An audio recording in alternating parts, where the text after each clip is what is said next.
नमस्कार दोस्तों, daffodil coaching संस्थान के यूट्यूब चैनल में आपका स्वागत है।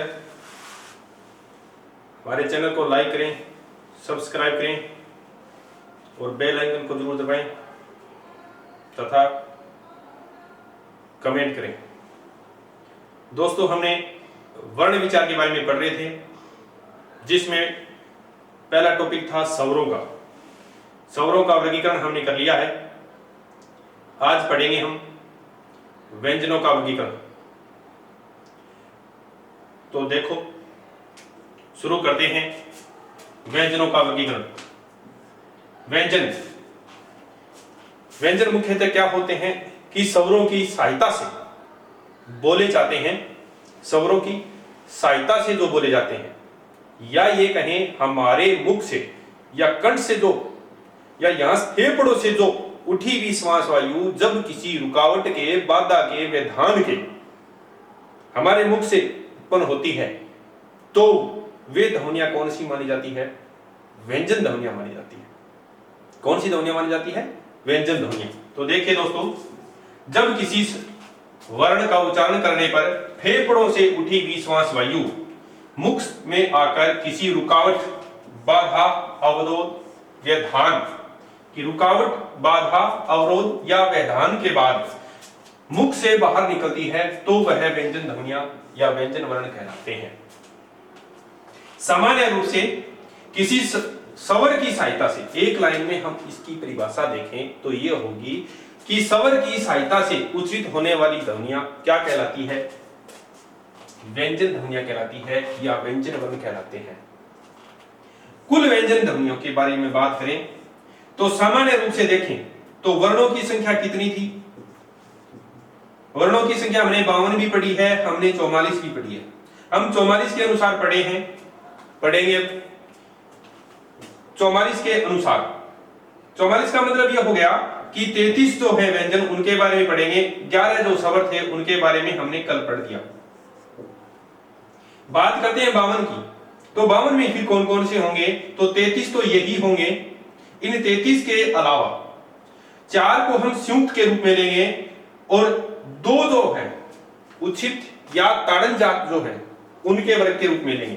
तो 37, 33 और 4 37, 2 39। इनको हम यहां हमने कल पढ़ा था कि 39 के रूप में ये लिए जाते हैं। और ये 39 थे, इसके साथ हमने स्वर बताए थे 13 और इसके साथ हमने स्वर बताए हैं 11 और इसके साथ स्वर कितने बताए थे? 13। 11 जो मूली थे, इसके अलावा 2 और थे संस्कृत में जो होते हैं उनके अनुसार 2, या मानो ये अनुस्वार और ये विसर्ग वाले और माने जाते हैं। तो बात करेंगे इन व्यंजनों पर, कुल व्यंजन ध्वनियों के बारे में। तो दोस्तों, व्यंजन जो है उनको हम पहले पढ़ेंगे वर्गीय व्यंजनों के बारे में। तो वर्गीय व्यंजन कितने होते हैं? वर्गीय व्यंजन जो होते हैं उनकी संख्या सामान्य रूप से 25 मानी जाती है। कितनी मानी जाती है? व्यंजन जो है इनकी संख्या, पहले हम बात करेंगे वर्गीय व्यंजन। वर्ग वाले कितने होते हैं? वर्ग वाले व्यंजन जो होते हैं, जिनको हम क्या नाम देते हैं? स्पर्श कहते हैं। स्पर्श व्यंजन कितने होते हैं? 25 होते हैं। कितने होते हैं? 25 होते हैं स्पर्श व्यंजन। कौन कौन से होते हैं? कै से लेकर मैं तक, कै से लेकर मैं तक 25 स्पर्श व्यंजन होते हैं। इसके अलावा अंतस्थ, अंतस्थ कितने होते हैं? 4। कौन कौन से? य, र, ल और व। ये 4 क्या होंगे? अंतस्थ। फिर आती है बात उष्म की। किसकी आती है? उष्म की। उष्म कितने होंगे? 4, स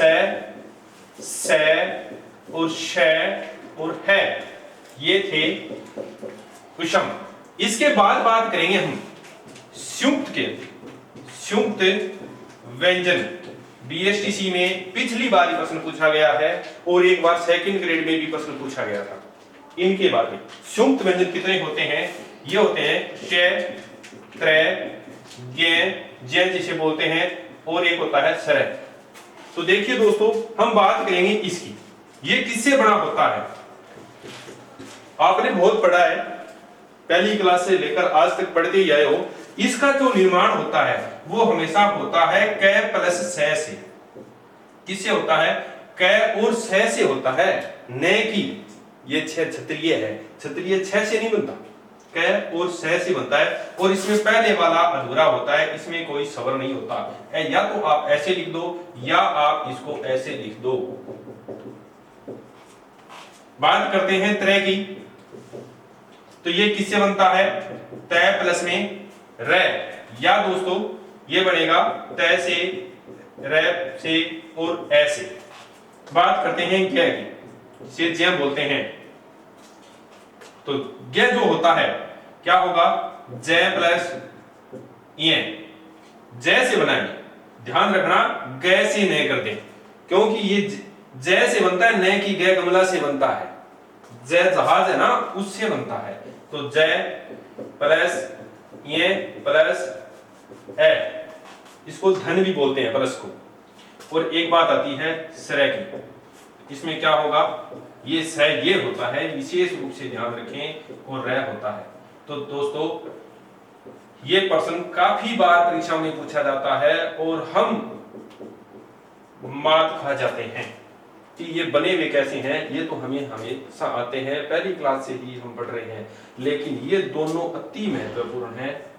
ये बात मान के चलिए कि ये हर परीक्षा में पूछने वाले प्रश्न माने गए हैं, क्योंकि ये सेकंड ग्रेड में भी आया है, ये बीएसटीसी में भी आया है। तो ध्यान देंगे, इनमें इनका प्रयोग किया जाता है। तो ये थे व्यंजनों का वर्गीकरण, और व्यंजनों में कितने व्यंजन होते हैं उनके बारे में बात करते हैं। दोस्तों व्यंजनों के वर्गीकरण के दो आधार हैं, दो आधार लिया जाता है व्यंजनों का जब वर्गीकरण करते हैं तब। कि एक तो आधार लिया जाता है उच्चारण स्थान के आधार पर, व्यंजनों का वर्गीकरण जब करते हैं, व्यंजनों का वर्गीकरण करते हैं तो दो आधार लेते हैं। पहला आता है उच्चारण स्थान के आधार पर, दूसरा आता है प्रयत्न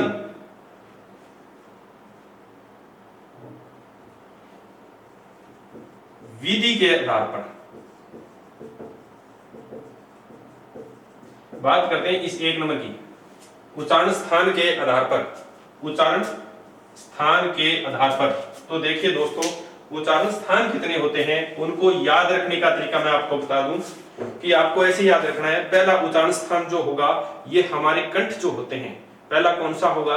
कंठ। एक बार प्रैक्टिस करके देख लो, आप अपने इन अंगों के हाथ लगा के देख लो कि पहला कंठ है, दूसरा तालु है, तीसरा इसके तालु के ऊपर हमारी जो मूर्धा है, जीवा जो है उसको मूर्धा कहते हैं।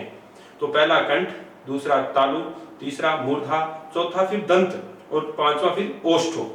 इनसे पांच जो मूल होते हैं उनसे याद करेंगे। तो उच्चारण स्थान पहला कौन सा है? कंठ, या जिसे कंठे कहते हैं, दूसरा तालु जिसे तालवे कहते हैं, तीसरा मूर्धा जिसे मूर्धन्य कहते हैं, चौथा दंत्य या दंत कहते हैं जिसे, और पांचवा ओष्ठो। कौन सा होता है? ओष्ठो। पहला कौन सा है? कंठ। कंठ में क्या आता है? कै वर्ग आएगा।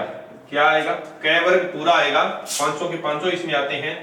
ए और आ आता है और है आता है, और विसर्ग को भी इसमें शामिल किया जाता है। हालांकि विसर्ग का प्रयोग अल जिह्वा में किया जाता है, लेकिन कुछ विद्वान विसर्ग को इसमें शामिल करते हैं।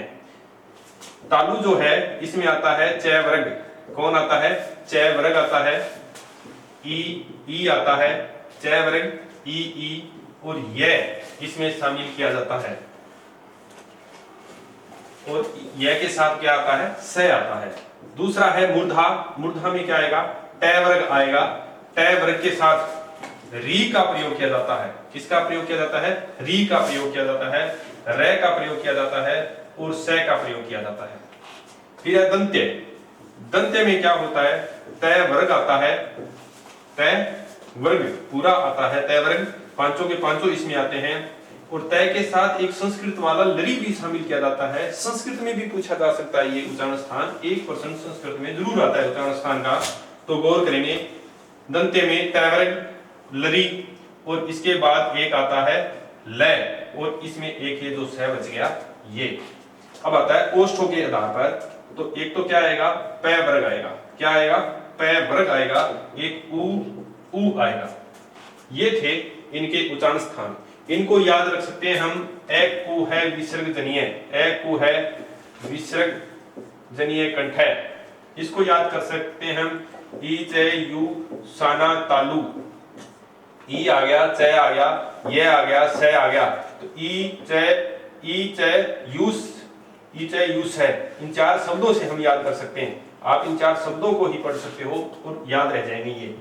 मूर्धा तैवरग, तो क्या होगा, री, पहले बोल दो, री टू रे साना सा, री टू साना। फिर आता है दंत्य, इसमें ले दो आप लरी तुल साना, इसको बड़ा कर दो, ई चे यू साना, री टू रसना, लरी तुल, तुल है सा। और ये उपधमनिया, ये क्या आ जाएगा, उप से याद कर सकते हैं, उपधमनिया ओष्ठो। तो ये था इसके बारे में, ये था इसके बारे में, ये था इसके बारे में। इनको वैसे सामान्य रूप से याद रखोगे तो कभी भूलोगे नहीं कि पहले ये कंठ है तो हमें पता है कि कै वर्ग आता है, तो पहले में कै आएगा तो कंठ में कै आता है। फिर आता है ये तालु, तालु में च आता है। फिर इसके ऊपर मूर्धा है, तो मूर्धा में क्या आएगा, मूर्धा में आपको पता ही है 3 नंबर पर जो आता है टय आता है, और फिर दंत में आपको पता है तय आता है, और तय के साथ वाले आते हैं, और लास्ट में बच गया ओष्ठो, ओष्ठो में क्या आएगा, पै आएगा। ये थे मूल मुख्य रूप से। अब इनमें से कौन से बच गए, हमने स्वरों का भी साथ में लिया है, तो ध्यान रखना है उच्चारण स्थान है स्वरों और व्यंजनों दोनों का होगा। फिर बात आएगी नासिका की, क्या आएगी, नासिका की। देखो नासिका में आता है अनुस्वार, कौन आता है, अनुस्वार, या आता है पंचम वर्ण, पंचम वर्ण। यदि नासिका में अनुस्वार और पंचम वर्ण आते हैं तो अनुस्वार जो है, अनुस्वार और पंचम वर्ण, तो माने की बात ये पंचम वर्ण इसमें भी शामिल है, इनमें भी शामिल होंगे, अपने के साथ भी आएंगे और इसमें भी आएंगे। तो फिर बात ये आ जाती है कि हम दोनों में से किसको शामिल करें, किसको लें। तो ध्यान रखना है दोस्तों कि पंचम वर्ण है, यदि पंचम वर्ण पूछा गया है और ऑप्शन में नासिका है, तो प्रथम वरीयता किसको देनी है, इसको यहाँ प्रथम वरीयता देनी है। और यहाँ जो पंचम होगा मतलब सेकंड वरीयता किसको मिलेगी, ये जो अपने वर्ग के साथ, अपना वर्ग जो है वो आएगा सेकंड में। पंचम वर्ण है, फर्स्ट किस में आता है, नासिका में, और अपने वर्ग के साथ सेकंड रूप से आएगा। कौन सा वर्ण, पंचम वर्ण। ध्यान देना, ये कई बार कंफ्यूज कर देता है। इसके बाद बात करते हैं, इसमें एक बच गया आपका दंतोष्ठ बच गया, जिसको हमें विशेष रूप से याद रखनी है कि दंतोष्ठ जो होगा उसमें वय जो है, दंतोष्ठ, दांत और ओष्ठ, दंतोष्ठ में वय का प्रयोग किया जाता है, इसको विशेष रूप से याद रखना है। फिर बात आ गई, इनमें दो चीज और रह गई है। एक तो रह गया है आपका ए आई, एक रह गया ओ औ, ये रह गए हैं। तो दोस्तों ध्यान देना, इनको मैं बनाता हूं। ए को जब हमने बनाया था तो ए प्लस ई लिखा था। क्या लिखा था, ए प्लस ई। ए में क्या आता है, कंठ, और ई में क्या आता है, तालु आता है ना। ये देखो ए में कौन है, कंठ, और ई में कौन है, तालु। तो क्या हो गया इसका, कंठ तालु या कंठ तालव्य, कंठ तालव्य। ओ ओ, तो दोस्तों देखो इस ओ का निर्माण हम करते हैं ए प्लस में ऊ से।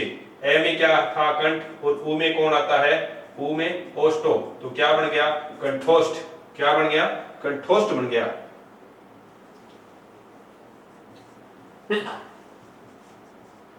ये कंठोष्ठ इसमें शामिल किया जाता है। तो ध्यान देंगे दोस्तों कि ये कंठोष्ठ बना है, तो बनने का पीछे कारण क्या है, ये कारण है कि इसका निर्माण ऐसे होता है, ए में कौन है, कंठ है, और ऊ में कौन है, ओष्ठो, तब ये कंठोष्ठ बना है। यहाँ पर कौन है, ए प्लस ई है, तो क्या हुआ, कंठ तालव्य हो गया। याद रखने का यही तरीका है। आपको अच्छी तरह से उच्चारण स्थान समझ में आए होंगे। इसके अलावा आधुनिक वैज्ञानिक दो नाम और देते हैं। एक तो बताया जाता है काकल्य, एक बताया जाता है वत्स्य। तो ध्यान देना है दोस्तों, एक तो वर्ण होता है, एक तो उच्चारण स्थान दिया जाता है काकल्य का। आधुनिक वैज्ञानिकों के अनुसार या शोधकर्ताओं के अनुसार, आधुनिक शोधकर्ताओं ने दो नाम और दिए हैं। एक तो नाम दिया है काकल्य, क्या दिया है? काकल्य दिया है। और एक नाम दिया है, रे को पहले बोलना है, ध्यान देना है, रे को क्या कहेंगे? पहले बोलेंगे। वर्ष्य, व रे त से ये, तो ये दो नाम और हैं। इसमें काकल्य में कौन आता है? काकल्य में आता है और विसर्ग, ध्यान देंगे।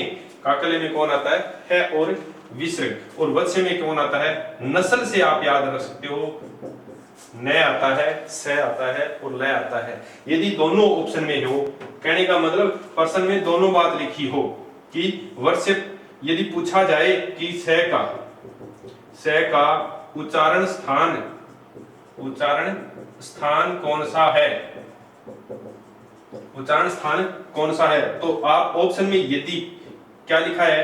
पहले दंत्य लिखा है, फिर वर्ष्य लिखा है, और फिर कंठ्य लिखा है, और फिर 4 नंबर में तालव्य लिखा है। तो देखिए दोस्तों, पहले किसको करना है? प्राचीन वर्गीकरण को पहले करना है। प्राचीन वर्गीकरण को क्या करना है? पहले करना है। यदि ऑप्शन में दंत्य न हो, यदि ऑप्शन में क्या नहीं है? दंत्य नहीं है, ऑप्शन में लिखा हुआ है ओष्ठो, क्या लिखा है? ओष्ठो, वर्ष्य, कंठ्य, क्या लिखा है?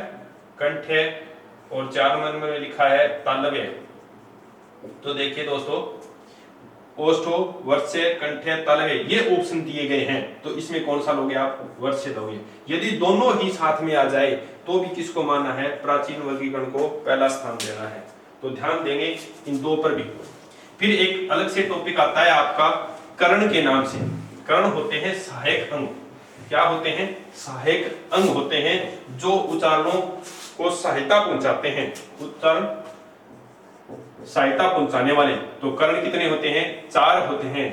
सहायता पहुंचाने के लिए कर्ण का प्रयोग किया जाता है, वो 4 होते हैं। एक तो होता है जिसे कहते हैं जिह्वा, क्या कहते हैं? जिह्वा, जीभ जो होती है वो। एक होता है अधरोष्ठ, एक होता है अधरोष्ठ, एक होता है कोमल तालु, कोमल तालु, और 4 होता है सवर तंत्रियां, सवर तंत्रियां। ये 4 होते हैं दोस्तों। पहला जीवा, अधरोष्ठ, कोमल तालु, सवर तंत्रियां, ये 4 कर्ण में पूछे गए हैं। एक बार सेकंड ग्रेड में ये प्रश्न पूछा गया था कि निम्न में से कौन सा कर्ण नहीं है या कर्ण होता है। तो आप ध्यान रखना इसको विशेष तौर से कि जीवा को कर्ण माना गया है, विशेष ध्यान देंगे इस बात पर। अब बात करेंगे हम, पहला हमारा भेद था उच्चारण स्थान के आधार पर। इसमें पहला कौन सा था? उच्चारण स्थान के आधार पर था। दूसरा पढ़ेंगे अब प्रयत्न विधि के आधार पर। किसके आधार पर? प्रयत्न विधि के आधार पर। प्रयत्न विधि के आधार पर इसके 3 भेद किए जाते हैं, 3 भेद किए जाते हैं। पहला होता है, इन भेदों में पहला कंपन के आधार पर, कंपन के आधार पर। दूसरा होता है श्वास वायु के आधार पर, श्वास वायु के आधार पर। और तीसरा जो होता है वो होता है उच्चारण के आधार पर, उच्चारण के आधार पर। इन तीनों का वर्गीकरण करेंगे हम, इन तीनों के बारे में पढ़ेंगे। तो पहला है इसमें कंपन के आधार पर। किसके आधार पर?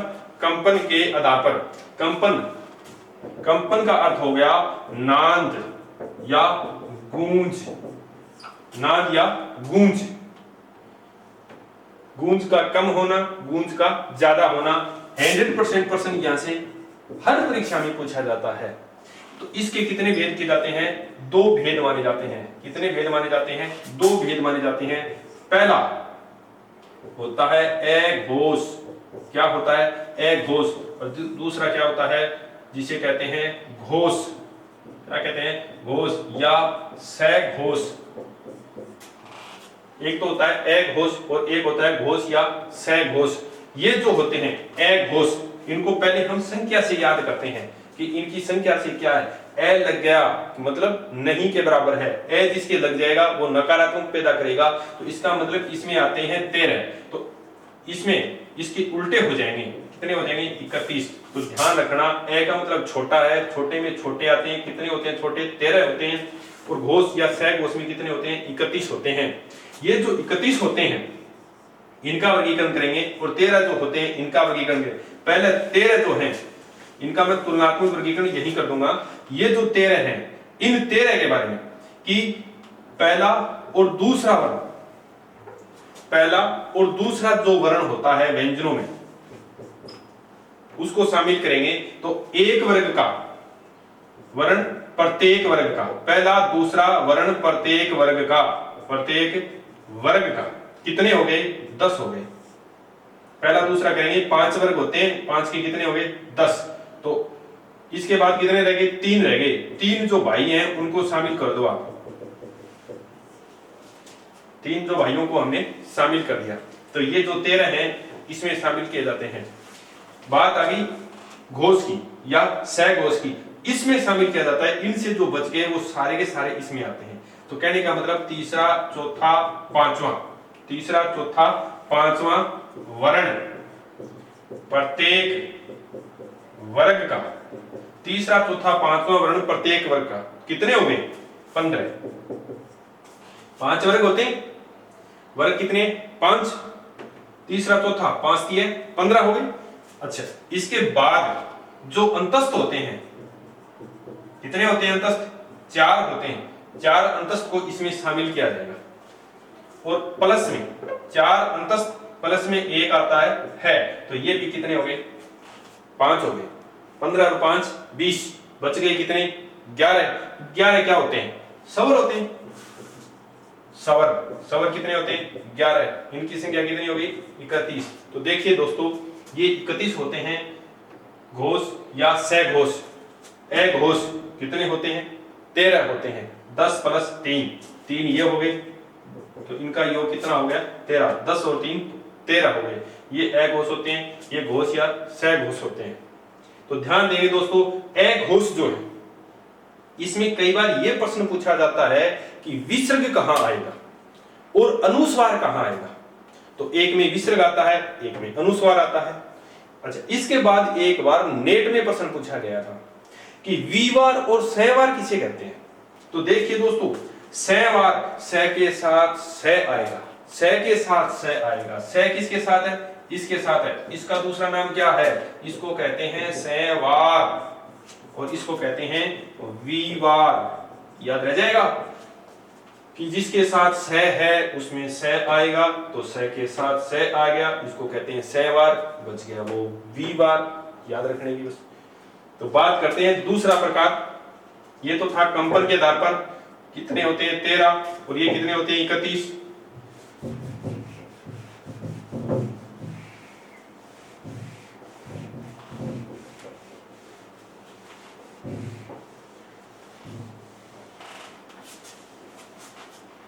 पहला हमने पढ़ा है कंपन के आधार पर, किसके आधार पर कंपन के आधार पर।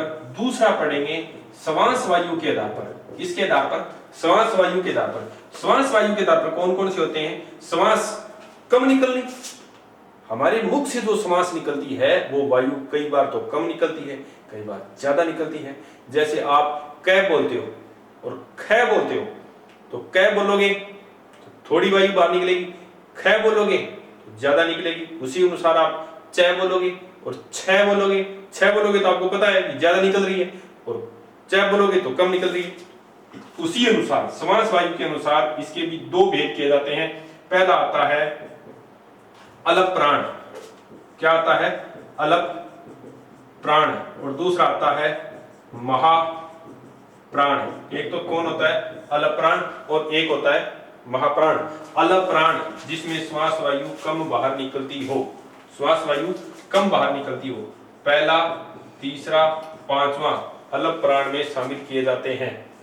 दूसरा और जो चौथा होता है, दूसरा और चौथा जो होता है वो महाप्राण में शामिल किए जाते हैं। अंतस्थ जो होते हैं, अंतस्थ जो होते हैं वो अलप्राण होते हैं, और उष्म जो होते हैं वो किस में आते हैं, महाप्राण में आते हैं।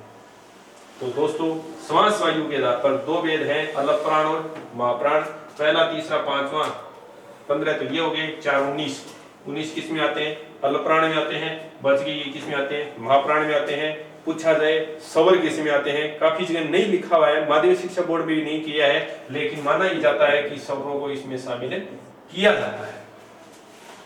तो ये था इसका दूसरा भेद। बात करेंगे हम इसके तीसरे भेद पर। तीसरा जो भेद है इसका वो है उच्चारण के आधार पर। किसके आधार पर, उच्चारण के आधार पर।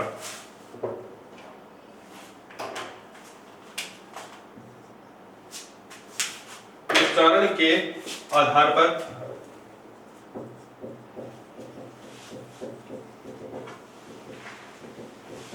एक तो पढ़ा था हमने उच्चारण स्थान, और एक पढ़ेंगे हम उच्चारण के आधार पर। उच्चारण के आधार पर जो भेद किए जाते हैं, उच्चारण स्थान अलग होते हैं और उच्चारण अलग होते हैं। यहां से प्रश्न भी कई बार, काफी बार परीक्षाओं में पूछा गया है।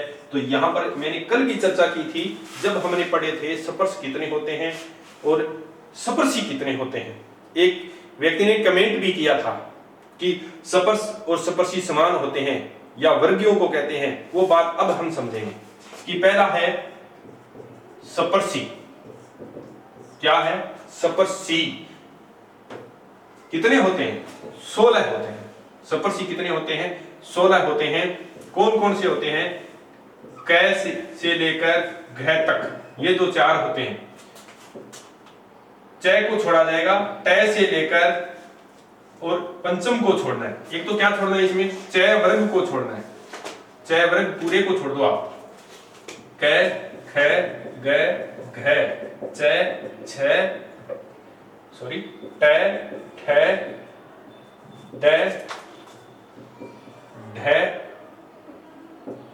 इसके अलावा त थ द ध, और एक लाइन आती है प वाली, प फ ब और भ।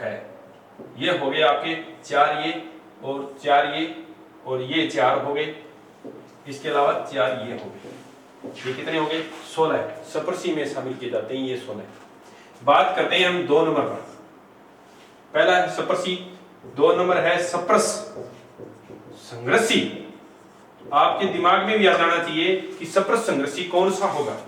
सप्रस संघर्षी कौन से होते हैं ये आपके दिमाग में आ जाना चाहिए। इस सप्रस संघर्षी जो होते हैं, सप्रस का नाम आ गया साथ में यदि सप्रस का नाम आ गया है तो क्या होगा, सह तो हो नहीं सकता।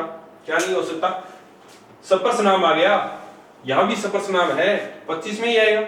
आपको पता है 25 कौन कौन से होते हैं, कैसे लेकर मैं तक होते हैं 25। तो हमने 16 इसमें शामिल कर दिए।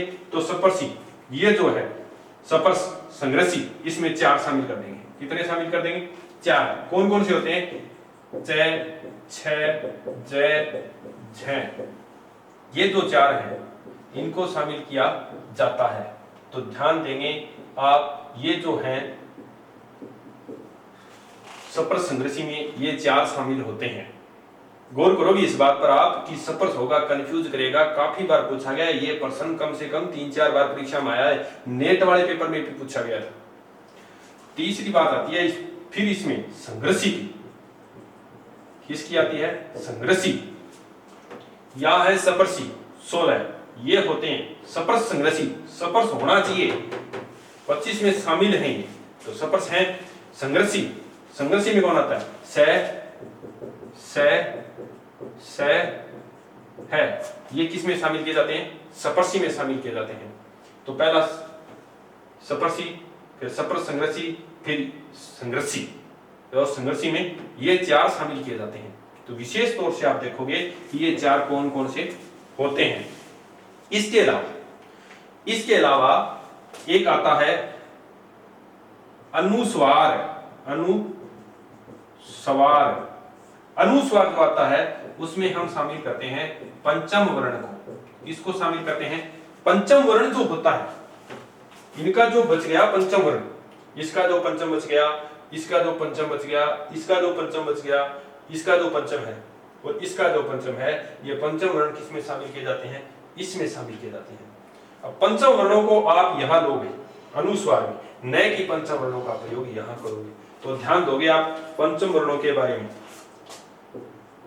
इसके बाद एक नाम आता है उच्छिप्त या ताड़नजात या द्विगुणित। ये प्रश्न पूछा जा सकता है दोस्तों। तो ये कौन कौन से होते हैं, ये दो होते हैं, उच्छिप्त, ताड़नजात, द्विगुणित, ये दो हैं। तो ध्यान दोगे उच्छिप्त, उच्छिप्त का हो गया फेंकना, जो फेंके हुए होते हैं, जो फेंके हुए होते हैं, जिनको जीभ फेंकती है, उनको उच्छिप्त, ताड़नजात, द्विगुणित कहते हैं। फिर इसमें अगला आता है कि एक तो आता है परकंपित। क्या आता है, परकंपित, परकंपित। एक आता है लुंठित। क्या आता है, लुंठित और परकंपित, कंपन होना, जीभ का हिलना, जीभ का हिलना। तो किस में प्रयोग किया जाता है, रे में प्रयोग किया जाता है। और एक आता है पार्श्विक, पार्श्विक, और इसमें कौन आता है, लय का प्रयोग किया जाता है। पार्श्विक में केवल लय का ही प्रयोग किया जाता है। इसके बाद बच गए दो, कौन से बच गए, ध्यान से देखो आप, कौन से दो बच गए जिनको इसमें शामिल अभी तक नहीं किया गया है। दो बच गए, यह और वह, यह और वह बच गए। तो देखिए दोस्तों, यह और वह जो होते हैं उसको संघर्ष हीन, संघर्ष हीन या अर्धस्वर कहते हैं, या कहते हैं संघर्षहीन या अर्धस्वर कहा जाता है। जब उनको संघर्षहीन कहते हैं या अर्धस्वर कहा जाता है। कौन से होते हैं, यह और वह, ये दो होते हैं, यह और वह संघर्षहीन या अर्धस्वर कहा जाता है। तो ये था व्यंजनों का वर्गीकरण दोस्तों, जिनके बारे में हमने पढ़ा है। निश्चित रूप से आपके समझ में आया होगा व्यंजनों का वर्गीकरण। व्यंजनों में हमने पढ़ा है पहला वर्गीकरण कि व्यंजन होते कौन कौन से होते हैं। तो स्पर्श, अंतस्थ, उष्म। फिर पढ़ा है हमने कि ये जो आधार लिया था दो, पहला उच्चारण स्थान के आधार पर, फिर प्रयत्न विधि के आधार पर। प्रयत्न विधि वाला बहुत ही महत्वपूर्ण है दोस्तों। तो धन्यवाद। आपको हमारा वीडियो अच्छा लगा होगा तो हमारे वीडियो का लाइक करें, शेयर करें, सब्सक्राइब करें और कमेंट करें। साथ में एक बात और सुनो कि कल वाले वीडियो में एक बात ये लिखी गई थी भूलवश कि अगर मध्य और पश्च, अगर मध्य और पश्च की इसके आधार पर है, स्वरों का वर्गीकरण किया था हमने, स्वरों का वर्गीकरण किया था, उसमें पढ़ा था अगर मध्य और पश्च। तो अगर में प्रयोग किया जाता है ई, ए, आई का, मध्य में ए आता है और पश्च में आते हैं जो बच गए। कहने का मतलब इसमें री को गिना नहीं जाता, बाकी जो बच गए आ, ओ, औ, ये इसमें शामिल है। तो ये थोड़ी कल वाले वीडियो में, वर्ण वाले वीडियो में ये गलतियां थी, तो सुधार कर लेना, क्षमा है इसके लिए। धन्यवाद।